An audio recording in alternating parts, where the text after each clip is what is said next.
consider looking inside to how you've become the person you've become to serve others. You'll be astounded at how much that translates into all aspects of your life by freeing you up to be profitable, to be healthy, to free up time. Financial independence. Freedom. Financial picture. Independent financially. Financial future. Financial freedom and wealth. Financial independence. Get your fill. Financial independence and long life. Hello and welcome to another episode of Get Your Fill. Financial independence and long life, where we explore ways to achieve those two goals. And you are going to be so excited because Ryan Chute is a strategic marketer. He's renowned for empowering small businesses to exceed their limits and to dominate their markets, which, is what we all want to do. His journey from high school dropout to a leading sales trainer and marketing guru exemplifies resilience and determination. With a foundation in his family's furniture business, Ryan's past has been marked by pivotal moments and formidable challenges, shaping his entrepreneurial spirit and unwavering commitment to success. So that's a mouthful. Isn't it? I got smart people writing stuff for me. That's what AI will do, That's fantastic. So, okay, tell us all about it. So you started off as a high school dropout, and then what happened? Yeah, look, I grew up in a super transactional world. I grew up in retail sales, and then I moved over into the automotive industry, and it was all very kind of like bad bosses, toxic work environments, weaponized fear, shame, and guilt, incredibly questionable sales practices. Um, all of the things that you could imagine being the thing were the life that I lived every single day. It was a life of survival. It was a life of constantly adapting and frankly, mildly traumatizing world of just trying to make it sure that I have enough to pay the mortgage in the next paycheck. Mm. I evolved and did well. It wasn't a worry. As I learned how to sell and be a good salesperson, and the family business was not a healthy place for me to stay in. So I transitioned, moved all the way across Canada to the western side of the country in Alberta, and decided to kind of forge it on my own and be my own man, and got into consulting and management, and I I saw a lot of the same kind of things happening there. The just kind of the old school way of leading, and it was all I knew. It was I mirrored it. I didn't know any better. I didn't know what I didn't know, and I thought this is how you did the thing.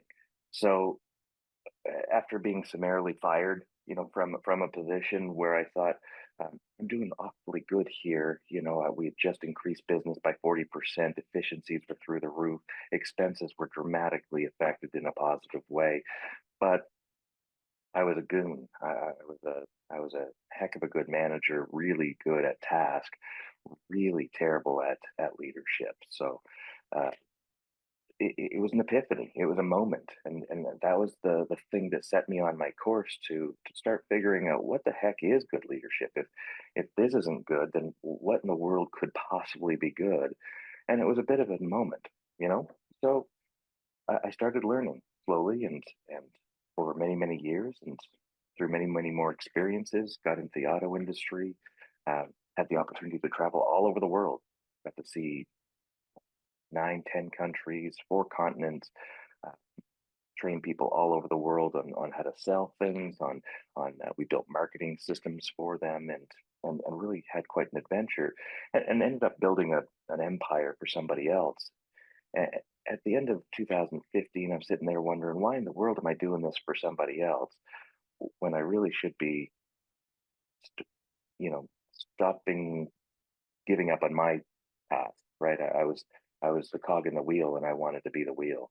Um, so I went to an academy, a place called the Wizard Academy in Austin, Texas, and I met a fellow there named Roy H. Williams, and Roy is a veritable genius, which means he's also a little bit crazy, and He's a brilliant communicator. He's a brilliant mind. He's truly a force to be reckoned with in the branding world, in the way of communicating in a beautiful way, in a succinct and concise way. And one of the things he brought up was about a partner who's at his marketing agency, the Wizard of Ads, and his name was Ray Sagrin. He isn't Ray Sagrin. Ray's become a good friend of mine, and Ray came up with this concept of brand, story, and culture.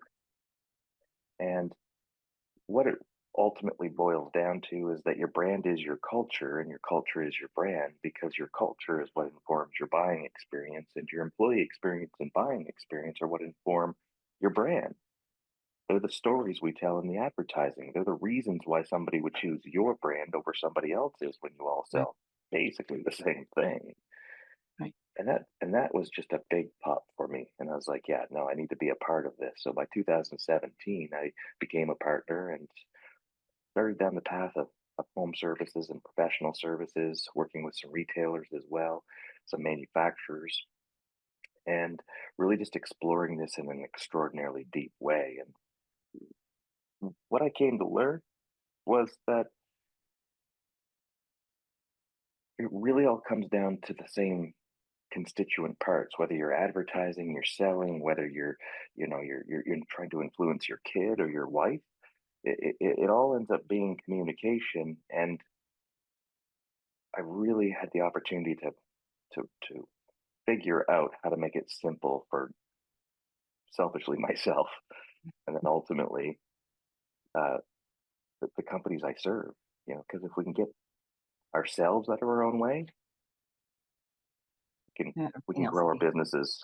yeah, Exactly, right? Yeah. yeah, definitely. So what does that mean to you, like, on a daily basis? You're where do you get your Yeah. fills now? What makes you excited? Why you wanna jump out of Well, bed in the morning?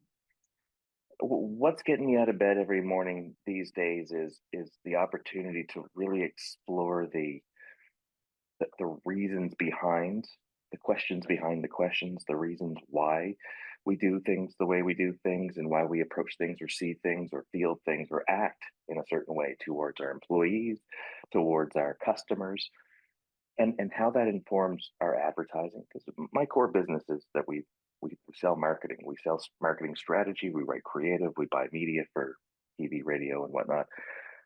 And that serves as a platform for us to extend the conversation. Who was it? David Packard of Hewlett Packard said, uh, "Marketing is far too important to be left to the marketing department." And I thought, well, that's right up my alley. And and he's right, because it is. It's how we answer the phones, how we care for our customers, how we curate our inventory and prices to have a customer go, yeah, I'll just buy that one instead of I'm confused, right? Which probably means that the salesperson's a little bit confused too, and not necessarily elegantly delivering the thing. So all of this starts to tie together, and that's what's had me kind of get down to the point where now I have enough of a framework that I've been blessed to have the time and energy and insight to write a book that really just brings this full circle and starts to reference it to itself, looking at all of the 12 constituent parts that really do affect culture and communication within our business, and what's causing friction, because that friction is causing resistance from people, and that resistance is slowing down our profitable growth in our business lives and our personal lives. Yeah, it's absolutely true. This week has been a to me, in my life, this week has been a testament to the importance of communication and how easily it can get messed up. I feel like Yeah, this must be Mercury retrograde or something this week because it's just been lots of miscommunication and just like even my microphone not working in the correct USB port, just weird shit like that. And I just, yeah, it, it's the kind of thing where you don't miss it until it's gone. You just, that's right. it's so easy to take it for granted. It's like, am I speaking another language for God's sake? It's funny because I had a text message today with a client who was like about booking rooms and conference rooms versus places to sleep rooms. And he thought I was talking about one. I thought he was talking about the other. And he's like, no, no, you don't. Am I speaking English right now? Because we're all in good fun. But at the same time, it's like, it's the simplest little thing. And it was one word. It was simply one word that made all of the difference. As soon as I said the word conference in front of room, Right. That's all you that proximity is all it needed, right? yeah. That used to be my job. I used to work for a software company, and I would sit in the room and listen to what the programmers were saying, and, the developer team was saying, and what the client was saying, and I was that person, like in office in the what's the Yeah. Office Space? That movie, that was me. Yes. What do you do? I'm I the feel like, translator between what they're saying and what because they used right. sometimes the same mnemonic, it was the same word, and it had a completely different meaning. So I would spend time with the client and understand what they were Yeah. how they were talking about things, and then that Right. was my role is to tell you what the other person's really saying. So profoundly true, in everything that we do, from the companies we work with who know these lingo words all the time and they use them all very kind of easily. And customers are just blank stares as to what in the world they're trying to actually convey. And if we even back up a step from that, one of the blessings that I have is to work with creative people. And creative people are an awful lot like engineers, but creative. So like a bunch of cats, like you have to herd them around and stuff, but you don't want to herd them too much because the beauty is in their creativity. Mm. And when you can find that bridge where they say the thing that just lives in your soul, it does really become magical when all that kind of comes together. And so yeah, there's an awful lot of that, getting a businessman, businesswoman to figure out what in the world these creatives are doing, because marketing, particularly top of funnel marketing, is not selling, right? It Right. is a different Absolutely. world. It is a different language. It is a different intention. And we have to speak to the dog about what the dog likes in the language of the dog, right? Yeah. So this is the Pavlov's classic conditioning come to life. And do you think that I mean, when I think of the top of the funnel, I think about educating the client and understand what it is that they want and how that might relate to what it is that you have. I mean, what Well, how do you interpret that top of the funnel? I I used to think that way too, Christine, and what I've come to realize is that the top of funnel is far more about connecting with the customer, be it have them laugh, cry, or even make them angry, and create a chemical reaction in the body to create a stickiness to the message Mm. through usually some sort of value proposition, and not the value propositions that we've been conditioned to learn about in marketing school. Uh, the things that everybody talks about on the TikToks for 10 seconds and think that Mhm. you kind of have the big concept. The reality of it is that it's far more romance than it is tactical. It's far more of a story that demonstrates what your true value is. And your true value is almost always going to be something that's inconvenient for you that you're willing to do at the convenience of others. Uh, for example, in a plumbing company, if you can install their hot water tank today because they have no hot water, well, if it's 11 o'clock at night, that's pretty darn inconvenient for you as a business goes. Right. Um, but the customer will awfully, think of you first if you're the one that does that for people, Right. where so many other companies go, oh no, we don't let our staff work after hours. They don't like that. Yeah.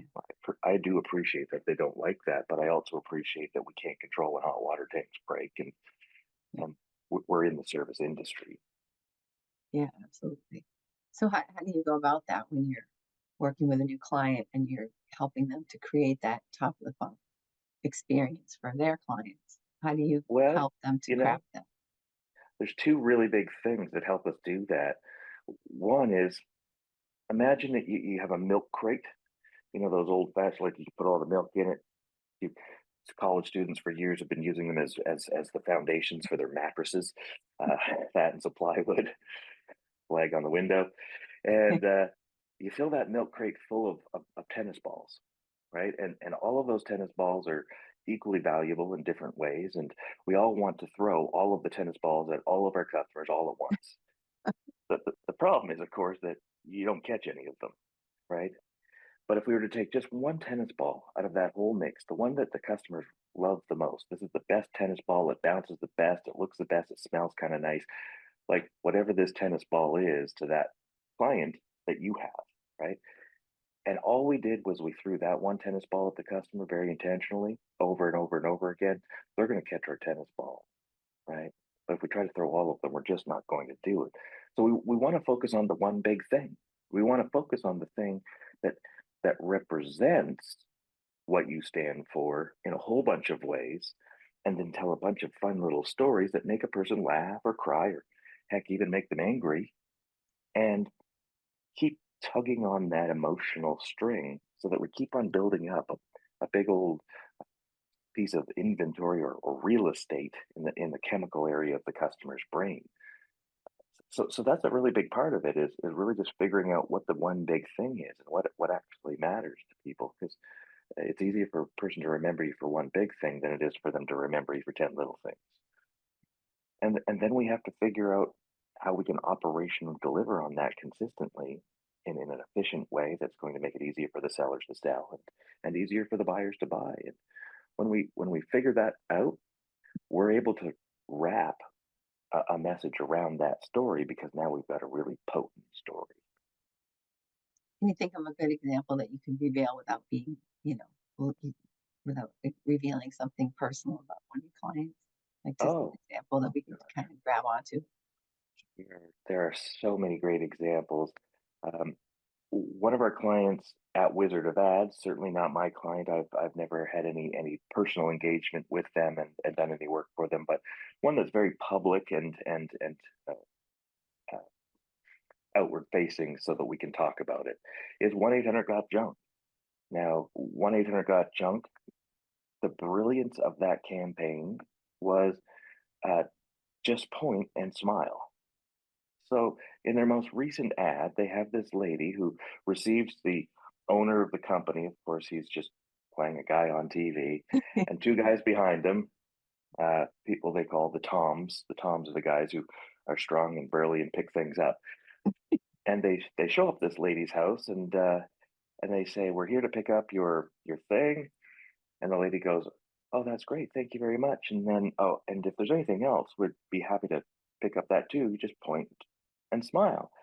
So she's just gleefully running around the house, pointing at things like an excited child, pointing at things and being excited that they keep disappearing in front of her on TV. And and that's a storytelling. Instead of us telling a story about a story, instead of us saying, "Yeah, we pick up junk for people, and we'll all you have to do is point and smile, and we're going to pick that thing up, and we're going to put it in the back, and we're going to measure it, and we're going to tell you how much it's going to be worth, and then we're going to take like that's all education. Those are all what we call table stakes. No one cares about that. But Right. when you see a lady just dancing around her house, pointing and giggling and laughing, and things disappear in front of her, and there's always that little magical tinkling sound, of course.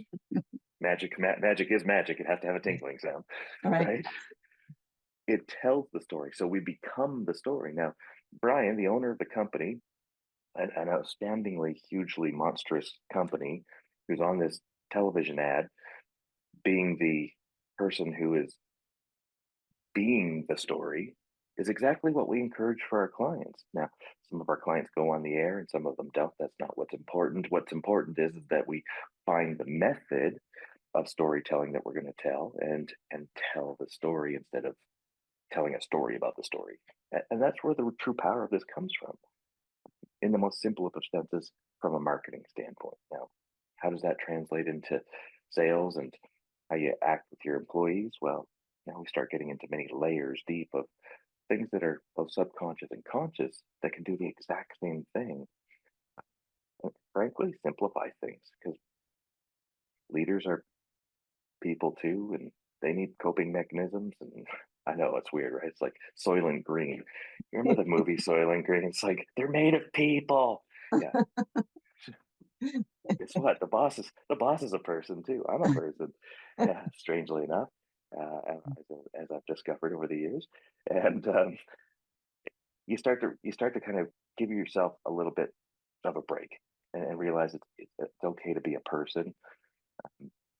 Just know that you can deliver an experience for your employees, for your kid, for your wife, for your anything, your community, your company, in a kind and humble and grateful way that lets them know that they matter and that this matters and we're going to do things that matter because when we do, that's what people gravitate towards and And far I more can see how valuable. that could go if you don't have that all in alignment, how that could go horribly wrong, right? If you call up 1-800 Gut Junk and you have this vision of things just magically disappearing, and then they come in and like making everything a hassle for you to deal with them, Yeah, then you'd be like, right. oh, that was just a fairy tale that I saw on TV. And it's That's right. right. And then that's going to ruin all the hard work you did in your market. And that's exactly it. So the amount of effort that was put into with with my partner Roy and Brian who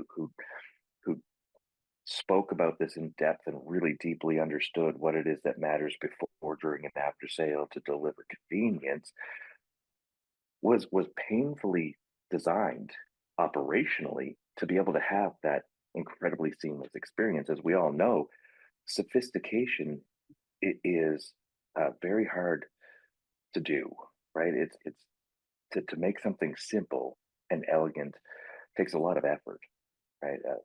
An iPhone is a perfect example of that. When we have these phones that are so intuitive to work with, but this is a complicated piece of technology, Right. and that elegance is what makes the user experience so wonderful. When that matches, it's powerful, and that's where your business tends to grow dramatically because people are coming back for more. They're referring you unsolicited. They're giving you five-star reviews enthusiastically, and they're looking forward to the next time they invite you in their house or they shop your store. Right.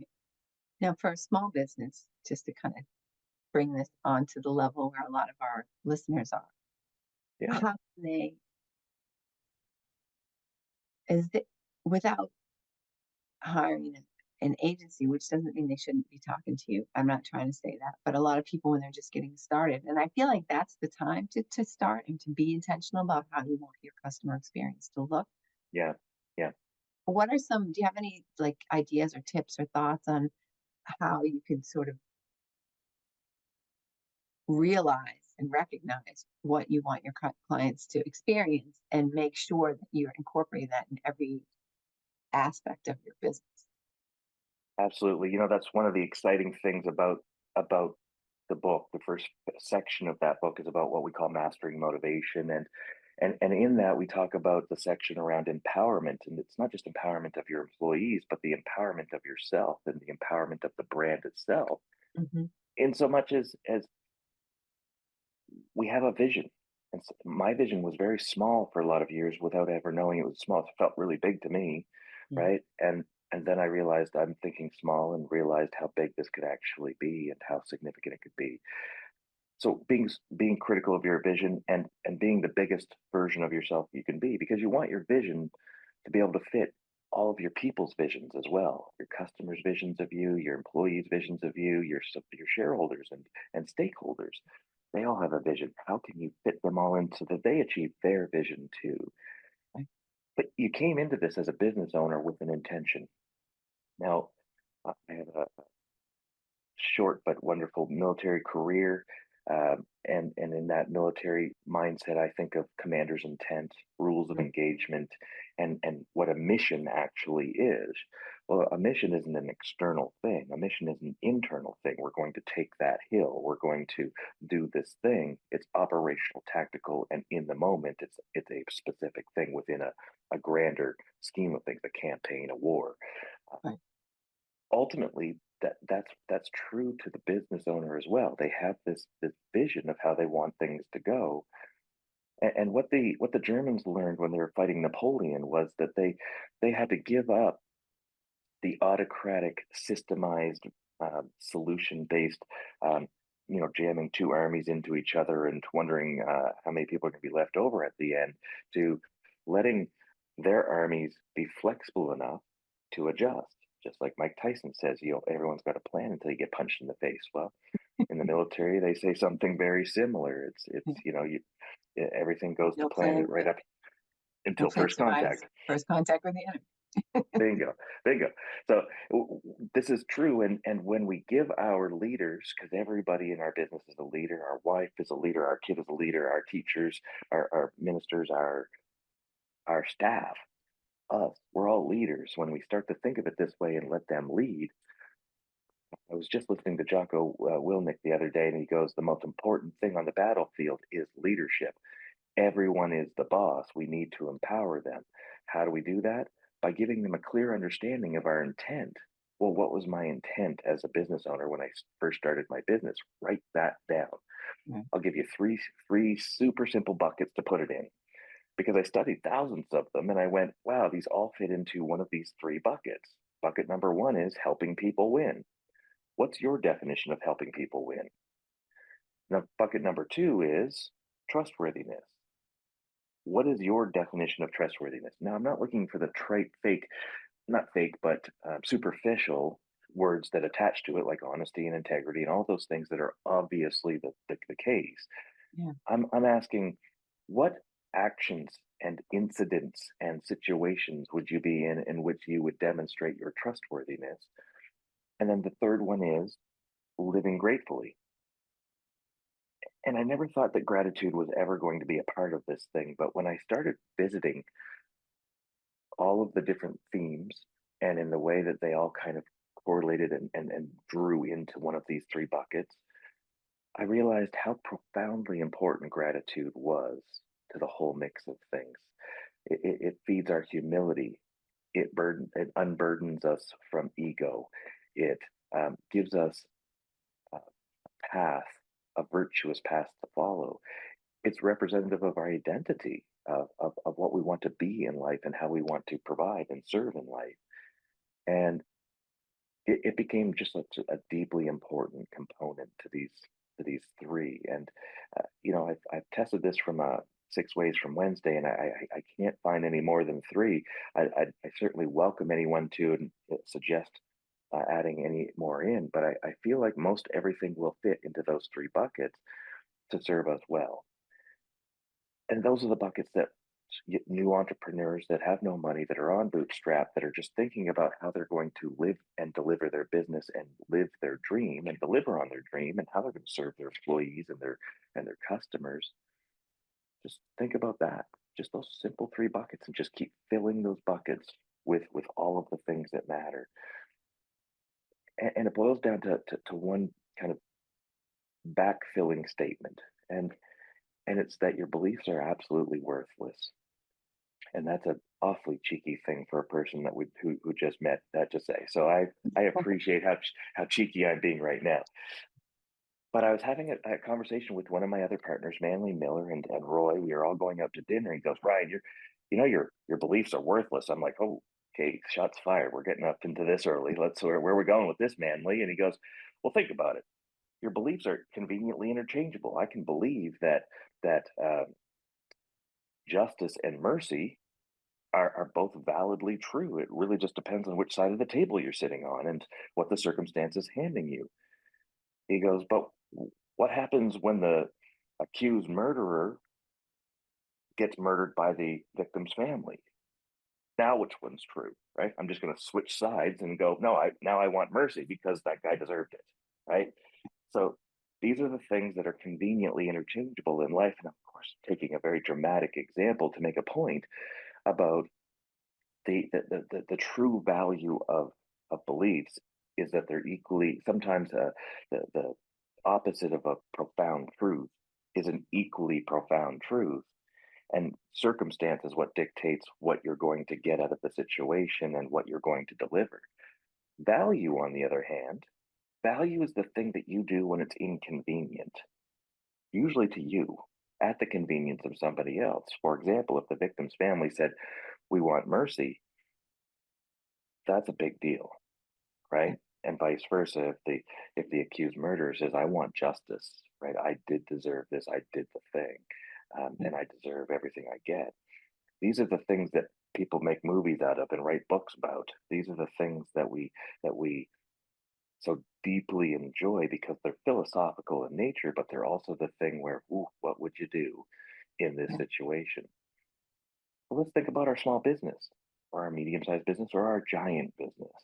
And what should we do when faced with these moral dilemmas in life? And what do we stand for? Well, if we could figure out that thing that we stand for that conveniences our customer at our inconvenience, that very often is the thing that they want to align their personal brand with your business brand. They're my people. I have a guy. Why? Because I trust my guy to do the right thing when faced with a tough choice. Because there's no decision between a good thing and a bad thing, right? There's only decisions between two good things or two bad things, Right. right? If it's good and bad, it's easy. There's no decision. You're always taking the good one, right? Right. So You know if what it's you're a choosing. bad one, Yeah. yeah. So this is the realities we face in life, and as a business, we have to choose. Amazon, good and a bad thing in policy. Do I give them a refund or do I make them keep it and do we take their money? Well, Amazon dictated that the way that was going to go is you can return that thing. Costco, you can return it for 30 days to a year, whatever it is, right? It's just like, no, we're not going to make it painful. Even if you bring it back all half used and messy and gross and broken and everything else, Because we're taking it back. your business is more important to us than this one transaction. Right. Right. The Yeah. opposite of a transactional business where, you just say, hey, sorry, you break it, you own it, tough luck, Yeah. you don't care if Yeah. you never see that person again. And I grew up in a transactional business where it was feast or famine and fight for the thing and all that. It's not important, right? What's really important is the long game of the relationship. And that's what has people coming back for more and more and more. And that's where the true value in this world is finding businesses who are doing the right thing and business owners who are brave enough to go up against the shenanigans of private equity and overpriced or bloated big box businesses that are trampling over the little guy. Uh, and that's hard to do, right? Yeah. On Main Street, America today, it's a tough world out there. So you've got to shine. You've got to stand for something. And if you stand for 10 things, that's fantastic. Just stand for the one that's going to shine the brightest because that's going to be the thing that actually gets you noticed, right? Definitely. Absolutely. Excellent. So where are you in the process of the book? We How are close is just it to reality? we're in chapter 5 of about 20 chapters. We're on fourth edition draft, so we anticipate that we're going to see somewhere between a March and May launch of 2025. Great. Excellent. Congratulations. Yeah, thank How is you. that process? Are you writing? It sounds like you're writing with other people, or you just mean your editors producing? I'm writing with a professional writer, and we have a New York Times bestselling author who's going to be doing edit and final drafts for us. So, uh, yeah, we're going through quite an elaborate process. I'm blessed to be in that space of people who do this for a living professionally, and uh, I am uh, I am creative in strategic ways, and they're creative in writing ways, and I am taking the opportunity to let them do what they do best, and for me to just provide the brain trust of what got us there. Well, which is perfect, right? That's key. Everybody's going to have their strength, and just because you know how to Yeah, do it doesn't mean you want to know how to write about it. So, that's it. Yeah, I just got to speak it into existence, and they're beautiful enough to be able to help bring it to the universe, so people would actually want to read it. excellent. So, Ryan, um, what do you want to make sure that people take away from this conversation? What's important? What do you feel like? Um, whether we touched on it or we didn't already, just like is the most important thing that you think a small business owner needs to understand in order to build their business up to wherever they want it to be? Well, yeah, everyone's idea of success is different, and I think we we we don't want to lose sight of that because your chapter 2 or chapter 5 is so profoundly different than your idol or mentor's chapter 27 or 37. Right. So don't get trapped in the idea of comparison. That's not what's important. what's really important is looking inward and really thinking about what you stand for and finding a simple way to get it out. I've always found that less is more. The most profitable, successful, highest growing companies have always been the ones that don't do a whole bunch of things and hope for the best. They do a few things incredibly well. Mm. And there's always going to be more money in a value proposition than it is to play the transactional game. Yeah. It's also less exhausting, frankly. Man, I spent the majority of my life just grinding it out, and I was good at it, but it was just exhausting, Yeah. and it, we have to enjoy life, and we also want to participate in a world where we want others to enjoy the life that we're trying to forge. But they're in our charge, our customers, our employees, their kids, their families, their livelihoods. We have a responsibility to them, and as leaders, as owners of companies, we also have a responsibility to ourselves. Think of yourself in that same way. You can't just disregard yourself, your health, your finances, your faith. All of these things matter in the grand equation, uh, not just the sanctity of the business. And what you'll actually find from that, as I've discovered, is that slowing down, doing less, but doing more intentionally with the thing that you're doing less of is going to be infinitely more powerful and more profitable in the long run by just caring for people along the way as you do it. Yeah, absolutely true. Yeah, I think before even we started recording, you were just talking a little bit about transparency and, being vulnerable with your clients and stuff Yeah. like that. Can you just sort of elaborate on that a little bit? You know, one of my mentors is a lady named Lisa Nichols. And Lisa Nichols is an astoundingly powerful speaker. She's incredibly transparent about her upbringing and her challenges in life. She came from nothing. She had no silver spoons ever. And I spent time with her early on, just kind of thinking, hey, we're going to learn how to, present better and get some tactics around speaking and things like that. And what I've come to find out is that a lot of it has to do with really looking inwards at yourself and finding those incidents in life, not the stories, but just the incident that happened that triggered a change for you, good and bad, and how that steered you into the person that you are today. The price of intimacy with your customers, with your family, with your faith, with your employees, the price of that intimacy is vulnerability. Yeah. And when you're willing to give yourself permission to be vulnerable to others, but also be vulnerable to yourself and explore those past traumas and those things that steered your life to be the person you are today. I'm speaking to you as a 49-year-old white man, and and we very often bottle an awful lot of those things up, and we don't give ourselves permission, and we hold things back in this survivalist kind of thinking that we have, thinking that's weakness. When what it is it's the purest form of courage that you could ever have, and it's scary and it's powerful. So Yeah. if I could say anything, it would be to eh, consider looking inside to how you've become the person you've become to serve others.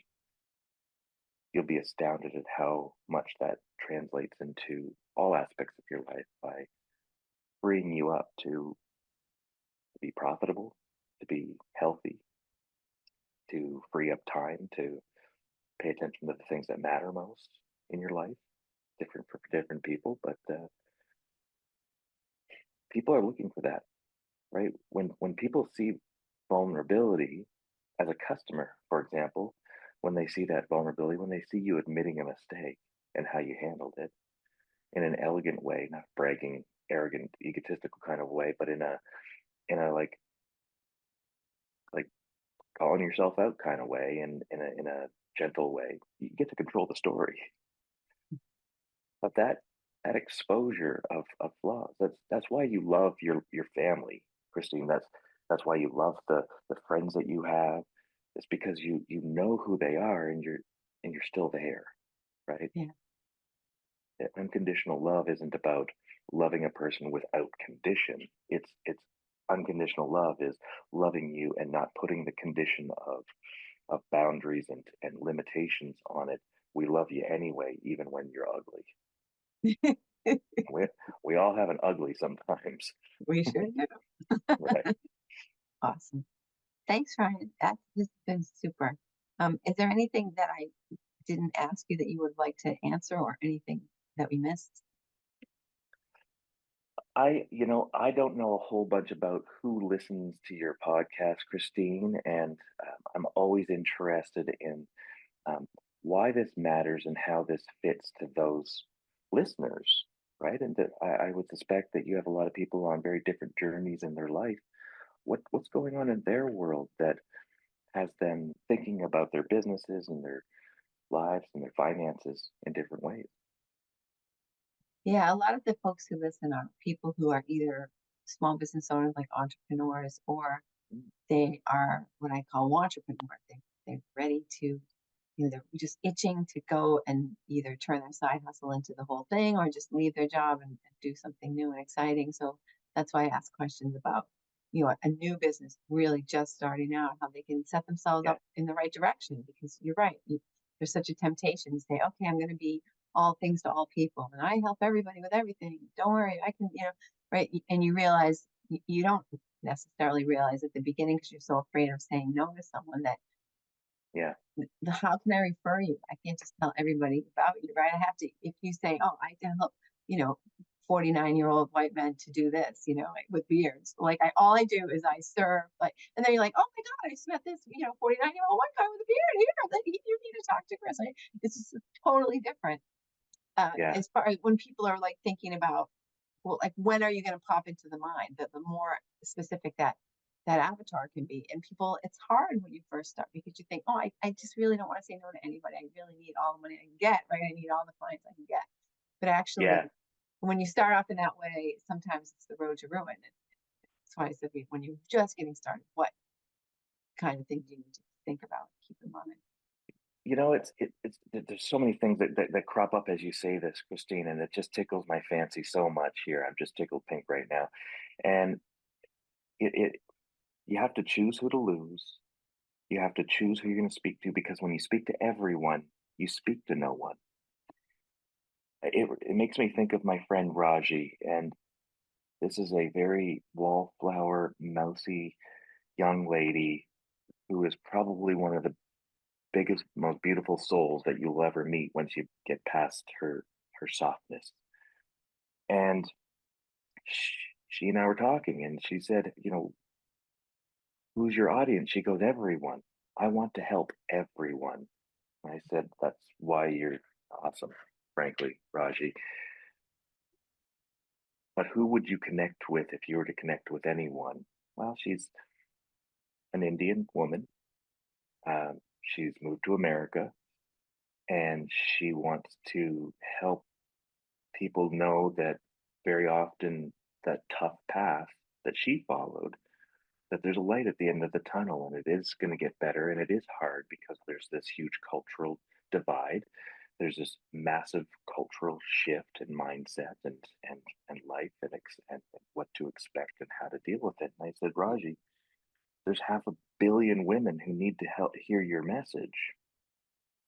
You have 500 million people in your audience right now. They're Indian women, and a whole bunch of them who are still back in India, and trying to navigate the world today, and a whole bunch that are moving to all different parts of the world, who are feeling these same fears and seeing these same challenges. And you just need to talk to you. You need to talk to your younger self, to that person who hasn't taken the brave step that you've taken yet, regardless of their age or their ethnicity, frankly. Because guess Yeah. what? When you talk to the younger version of yourself, the version of yourself that hadn't yet taken the step, an awful lot of people are going to want to hear that story and want to listen in anyway, right? Yeah.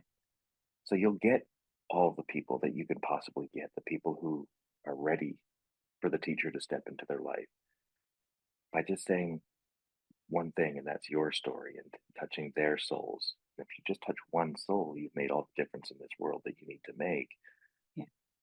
because it'll compound. And that's no different than somebody who wants to start a plumbing business or, turn their side hustle into their full hustle. If they're fully invested in it and they love what they do and they're doing something ethical, then just be all of that, you know. And that really is hard. You do have to choose that one person that you're going to talk to, touch one soul. That soul is what we call your first follower. You know that people don't follow you, they follow your first follower, right? So all you have to do is find your first follower, and that's going to make all the difference in your world. Find the one that you connect with deeply because you're doing something that's actually valuable, not just a good belief. Perfect. That's it. You just summarized perfect marketing That's it. Big no. I will say zero affiliation as far as like financial. I have no financial. This is a 501(c) in Austin, Texas, called the Wizard Academy. You can find it at wizardacademy.org. And it changed my life in 2015 when I went there for the first time and took the first kind of main class, which is called Magical Worlds, which is the title of Roy's first book. Uh, there's a trilogy out there for people who want to go pick that up, and the trilogy really does talk about inspiration and motivation, but it also talks about advertising and communication and sales, and it's a great first path for people who are looking for first principles of communication and marketing, not just um, interesting tactics that are working in the moment today. Right? These are things that will work 1,000 years from now. They've worked for the last many thousands of years, and will continue to work because they're first principles based.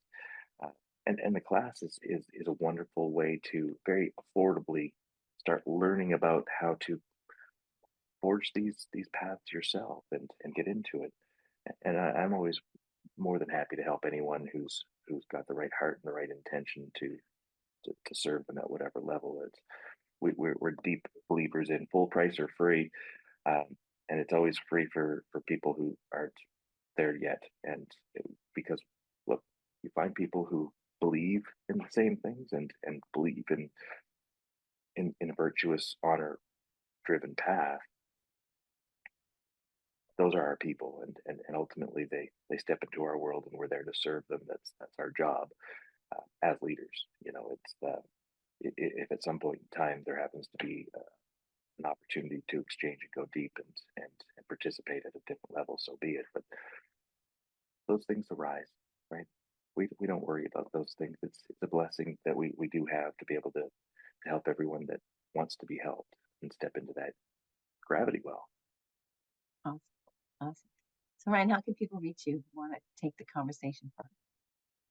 Yeah, the easiest way is to find me at ryanchute.com. Um, Shoot is like parachute for those who are just listeners today and not watching a video. Chute. RyanShoot.com is where all of my stuff lives. That's where we're going to be doing the book launch. There's a newsletter you can subscribe to dance inside my brain. It's a bit terrifying at times, so don't be offended by some of the crazy things that come out of my head sometimes. And on social media, I'm Wizard Ryan Shoot across all social media. Excellent. Thank you, Ryan, so much for being with us. It's been really fun talking with you. It has. Thank you so much. I appreciate it. And thank you, listener, for listening. How many, if you just stop right now, think, how many people do you know who are trying to start a small business, who want to turn that side hustle into something more, or even who have a big business, who need to get their message a little more clear and a little more um, approachable, if you want to say? Mm. Take this right now, forward this episode to them right now. They are going to thank you. You could potentially change their business, which would change their life. And make sure you come next week and see who you have. Have a great day.